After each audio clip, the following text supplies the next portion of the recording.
For a lot of people in insurance, like we manage risk. So change represents risk, which means you have to be able to mitigate that and be very organized in rolling out any new initiatives. But for so many leaders, I kind of see them get stuck into the day to day, kind of in the weeds of, okay, this client's upset, this person's out. We're not really driving towards something, we're sort of managing what we have. And even if you could carve out 2 hours a week to be a little bit thinking about your team, about your agency, about your department, you will go very far. Welcome to the Insurance Leaders Lab podcast, where we decode leadership and operations in insurance organizations and offer practical strategies for simpler actions, better results, and a more fulfilling life. If you're an insurance professional looking to succeed as a leader, you've come to the right place. Our host, Nina Shepard, has been an insurance leader for over 3 decades and is also a professional executive coach for senior leaders in transition. Our guests are remarkable individuals from various insurance industry sectors and related fields. Together, we cut through the noise to discuss what works, what doesn't, and what's ahead, helping you to build up your leadership skills and achieve better results.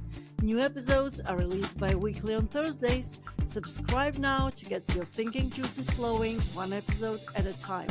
Bold leaders, frank dialogue, actionable strategies. Welcome to the Insurance Leaders Lab. Good morning, everyone. I'm excited to welcome an amazing guest, Kelly Donahue-Piro, to the Insurance Leaders Lab podcast. As founder and president of the insurance consulting and training firm Agency Performance Partners, Kelly has been inspiring her clients and conference attendees to be ridiculously amazing for more than a decade. Kelly sees herself and her team not just as expert advisors, but as a BFF to agency owners, both when times are tough and when success rolls in. Kelly's professional journey began with a degree in relationship marketing from Bentley University in 2003, and she hasn't hit pause since, serving, among other roles, as VP of Client Services for an insurance digital marketing firm once named among America's fastest growing companies by Inc. magazine. Since 2014, Kelly has helmed Agency Performance Partners and traveled the US and Canada as a highly sought after speaker, empowering insurance agents to face change with a can-do attitude and a growth mindset. Good morning, Kelly. It's great to see you. Yes, Nina, good to see you. Thank you so much for having us on your podcast. Wonderful. I want to start with sharing my observation during your recent presentation at the Next Wave PIA Insurance Conference.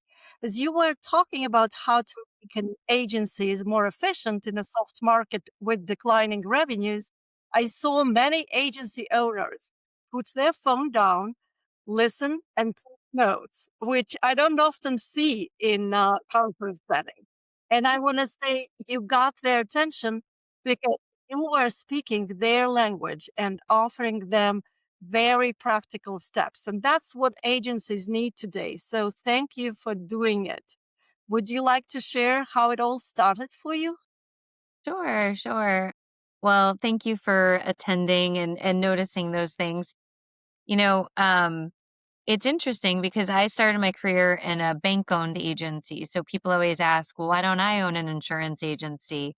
Well, when you start your career in this opportunity where you'll never be able to own your own business in insurance, I kind of feel like I got the best of both worlds where we had like classroom style training to really understand. They had processes, they had procedures, they had a very defined customer experience.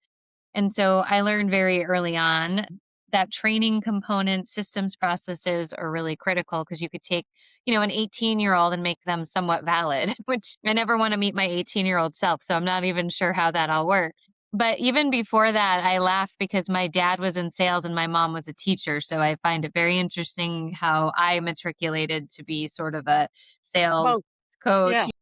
But, early on, just sort of really adapted, and I think being so young, it was easy to adapt the concepts that the bank was teaching me, where I didn't have a lot of preconceived notions. did it that way, and I had a lot of student loan debt to pay off as I was graduating college, so the extra bonus money came in handy. But, time goes on and you twist and turn and got recruited into a digital marketing firm, and their problem in insurance was they could generate a lead to an agency, but they recorded phone calls, and once you listen to the recorded phone calls, you realize people just didn't really know how to respond to someone calling in. So I like to say, Nina, as you heard me say, a lot of agencies have a quote process, but not a sales process. And so just kind of looking at things from a different perspective over time of really what is our customer experience? Are we building around what's easy for us or are we building out what's best for people? And how do we get the best out of people? How do we limit burnout in this industry? We are all kind of crispy and burned out, but then also we have got this great business. How do we ensure we're taking care of our people, our customers, our carriers, and really loving what we do every day? And I'm sure you've seen it. There's a lot of people that are no longer in love with insurance, unfortunately. And I'm hopeful that by being the industry's best friend, we can bring that back. Awesome. Awesome. So, Kelly, you run your own company, consult clients, speak at industry conferences, and I think you also have your own podcast called Ridiculously Amazing Agent. So, how do you manage all that together? What's your winning formula? It's a great, great question. I'll probably attribute it to a couple things. The first one is my whole personality type is I live in the future. So I always think about where I want to be 5 years from now, 3 years from now.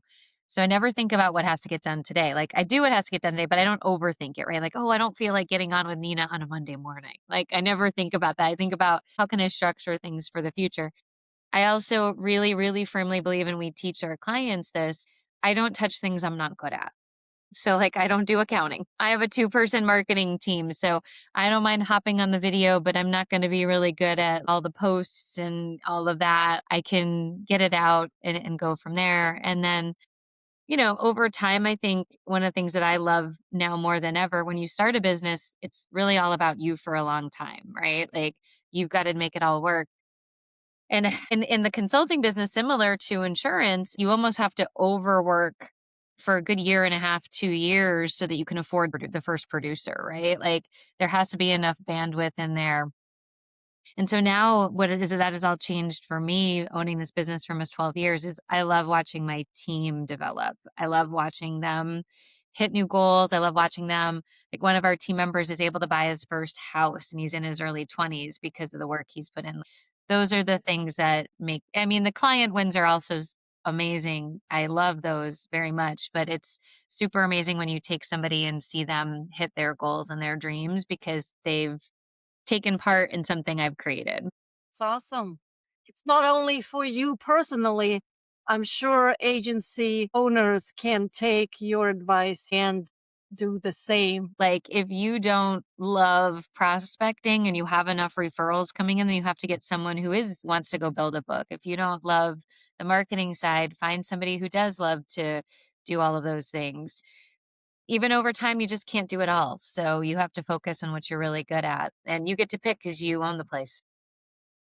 Wonderful. That's great idea. Okay. Do what you're good at and delegate all the other things to people who do it better than you. Well, then, Absolutely. you know what, Nina? It doesn't feel like work, right? Like, it doesn't feel like this, oh, I've got to go. I got to go do this. I got to do that. And I will say this, I think a lot of agencies don't always have the right people on their team, but it's so hard to find people. We resist the training of people. And I want agency owners to hear this. Like, I think you deserve Navy SEAL Team 6, right? Like, the people that are like the best at what they do. And the only two things in my experience that I found that make people the best at what they do is that they're teachable and they have a good attitude.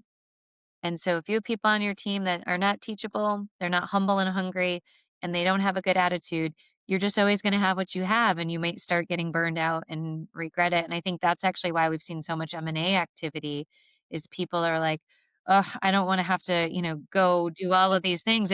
I'll take this dollar amount and leave and be happy and it's somebody else's problem." But I always like to say, "Hey, you pay people to make your life easier. And if you have a team that's not making your life easier, you're doing it wrong." I love it. Find people who are teachable and have good attitude. That's golden. Absolutely. Yeah, and I'll say this to your listeners too. Take some opportunity to hire not insurance experienced people. I know, especially where you are, Nina, in Florida, that's even more complicated than other states, but they learn it your way. Kids today are pretty fast learners, actually. Yeah, they're going to make some mistakes. But I'll tell you, if your options are retraining someone that has a very deep belief system on how they wanna do things versus training a green person, I think you take the same amount of energy but get a different work product at the end if you can train somebody new, and I think we should all give people the gift that was given to us of getting in this industry, and so we have to welcome them. I know you probably see it a lot too, where people have a huge resistance to hiring not insurance licensed people, and I say that's because 'cause we're hiring out of desperation, not preparation. Now it's like, "Oh my gosh, somebody left. I need someone with a license that can fog a mirror and wants to do all of these things," and I say, "That's great, you're gonna have sometimes you need that, but if you can build up a good pipeline, you're also gonna find a much different work product." Yeah, that's a very good advice. Hire in preparation, not in desperation. Love that. Definitely. Okay. Kelly, you work with many agencies, and I'm sure you see patterns, both bad and good. What do you think is the greatest opportunity for agencies to become more efficient today? Yeah, there's 3 really easy things we tell people because I think everyone wants to talk about AI and, like, all these things, and I say, "That's all great, and you should be considerate of those things, but if you don't have the blocking and tackling down, like, AI is not going to revolutionize your world," right? So the first thing I think is agencies need to embrace first call resolution, which is client calls in, we have our headset on, we have our multiple monitors, we're doing everything we can, including documenting our management system while that person is on the phone so you can hang up and be ready for the next interaction. I see so many people like writing notes and then typing it in, and the next person calls in, and it becomes this really chaotic, stressful situation. I think the second biggest thing is people have to understand how to read their day. And what do I mean by that? An ER nurse changes on like 4th of July weekend where they have to hustle patients, right? And get them moving. And, where on a sleepy Tuesday afternoon, a little kid comes in with a broken pinky and is going to be like, let's go get x rays. Let's get you a teddy bear. Like there's more time. And I think we come into every day applying the same principles, not thinking, I really got to hustle and turn calls today in order for me to stay on track. Jenny's on vacation. As much as I wanna talk to Nina about her weekend and everything else, I just might need to have a more direct driving approach. Not saying that we give anyone bad service, but if you listen to a lot of recorded phone calls, sometimes there's 10 minutes where we're talking about weekend sporting events, and we just might not have the luxury of doing it that day, right? And the third thing I would say is everybody needs to embrace technology. And whether that's systems, processes, whether it's your agency standards, whether it's using a VA, and that's not even technology, but just maybe embracing the systems and the protocols your agency is asking you to do. I see a lot of call them rebels in insurance, like, "Oh, I'm not gonna give that to processing. They screw up too much." Or, "I'm not gonna use that. I'm gonna wait and see if we have to." It's like, well, no. Maybe if you do get a client portal set up, they can start the process of 2 years from now, people are more adapting it. Or if the protocol is when someone calls in to make a payment, we try to get them on EFT, just do it, right? Like, that's what your employer is asking you to do. They might know more. Don't resist some of the change that's coming down the pike. I think I shared on the stage, my biggest fear is we become Blockbuster, right? Where we just don't embrace what's next. And I think at the end of the day, I still have a lot of time in this industry. I hope we do embrace what's next. But for those people who aren't, I would say, what do you have to lose? Yeah, that's a good thought. And I think if we do not embrace it, I hope the industry embraces. But if there are people who are not willing to embrace it, they are left behind. That's the truth, right? It is. It is. And it's such an easy thing to keep an open mind, right? Like, try it, identify it, get to know it, but don't judge it, right? Like if you're judging something before you've done it, you might be surprised and you're costing yourself so much. So try something 10 times and then you have validation of your own opinion. If you're just rejecting things, nobody's going to want that. Like I remember when I first got into insurance, EFT and ACH was just coming out and people were like, no one's going to want anyone in their bank account. Now today we're like, please God, get out of EFT or ACH, and maybe it took us, 25 years to get there, but I just want everybody to keep an open mind. Yeah. Thank you. Kelly, so if you could encourage every agency leader to make one meaningful shift this year, what would that be? Oh, one. Jeez Louise.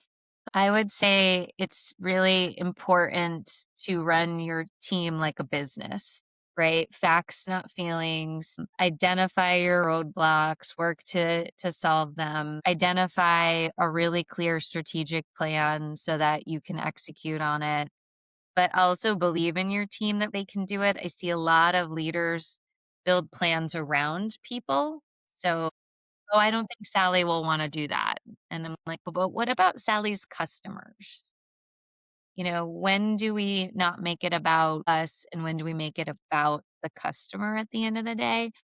So I think, like, that's a huge component, and look at your numbers. The numbers don't lie, and you had started off talking a little bit about the soft market. The soft market conditions are opening a lot of people's eyes. Hard market, we were growing because of rates, but maybe shrinking on PIF, and it didn't really matter.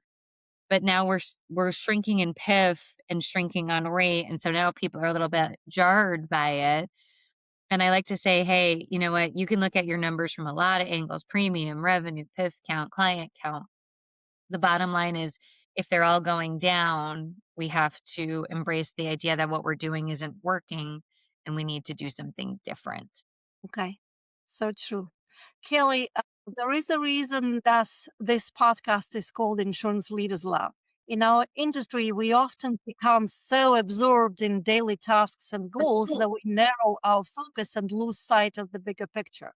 Yeah. So, invite my listeners to imagine stepping into a lab environment, a place where you can experiment and try things without any negative consequences. So, from that mindset, professionally speaking, if you had complete freedom to rethink how agencies operate, um, what idea would you want to test?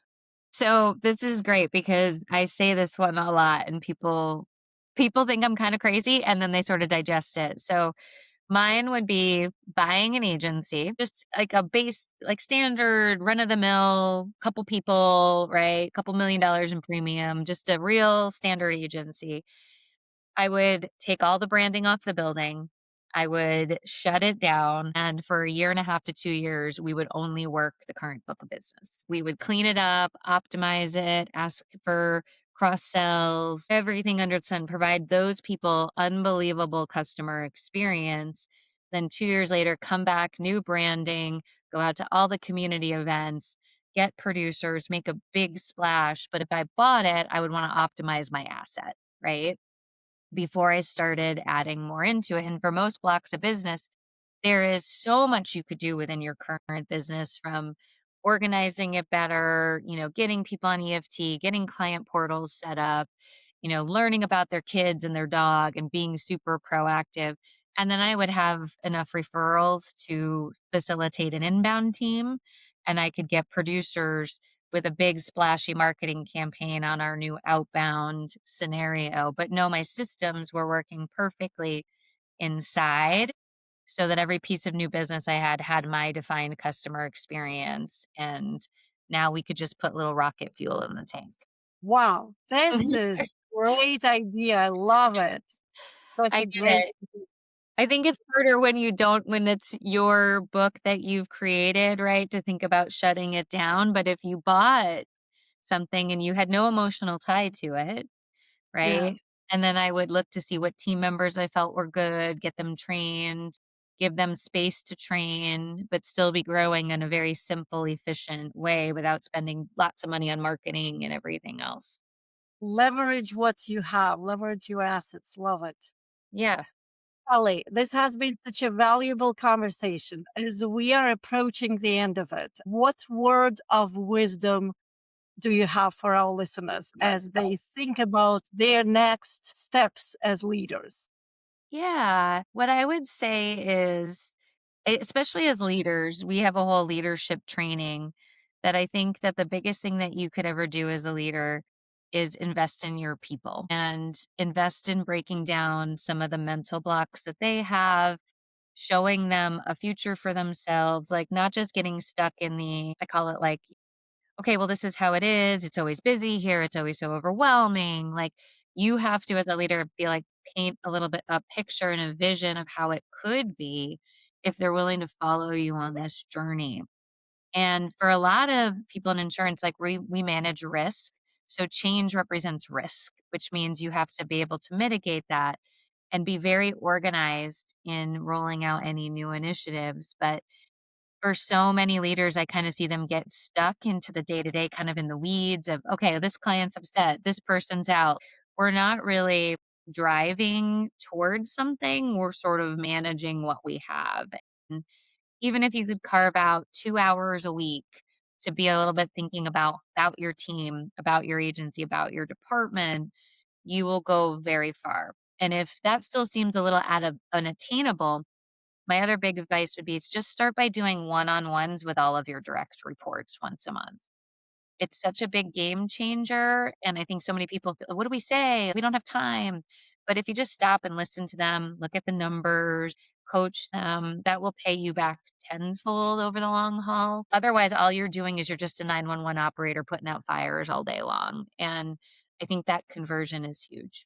That's several great advices. Thank you, Kelly. Yeah, If no our problem. listeners, yeah, if listeners would like to learn more about you, where could they find more information?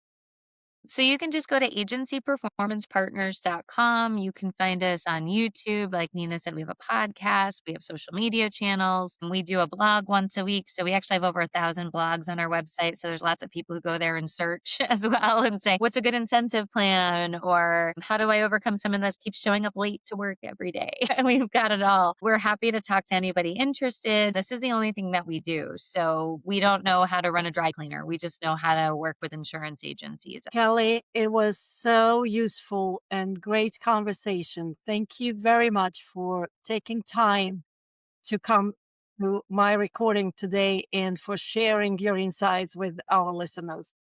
Well, and thank Thank you for putting this all together for people. There's not a lot of podcasts out there for people who are in a leadership role that can maybe think creatively, and I'm sure maybe that's why you created it because you saw such a need in the industry. But we need people like you that are bringing these ideas out across the country where maybe I'm just in Missouri in a small town and I only know this one little thing. The internet podcasts, YouTube, they're so powerful to expose people to maybe some concepts that are working really well for others. And, if you feel like you're running through peanut butter, that's what I say, running through peanut butter at your agency, check out all the podcasts Nina's done. You might get a little bit of at least camaraderie, but some good ideas of how to step out of that zone. Of thank you, Kelly. Thank you. course. That's exactly the idea, to help others to share knowledge and help the industry to raise and uh, move forward. Thank Yeah. you for the great conversation. Thank you. Have a wonderful day.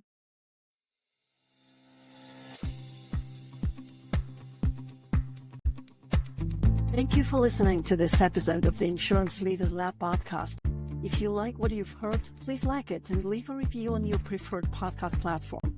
If there is anyone else in your circle who can benefit from listening, please share this link with them. Remember, this is a podcast for you, and your opinion matters to me, so if there is any topic you'd like to bring up, please send me a note to nina@ninashepherd.com. I'll see you back in 2 weeks on Thursday morning. Bye for now.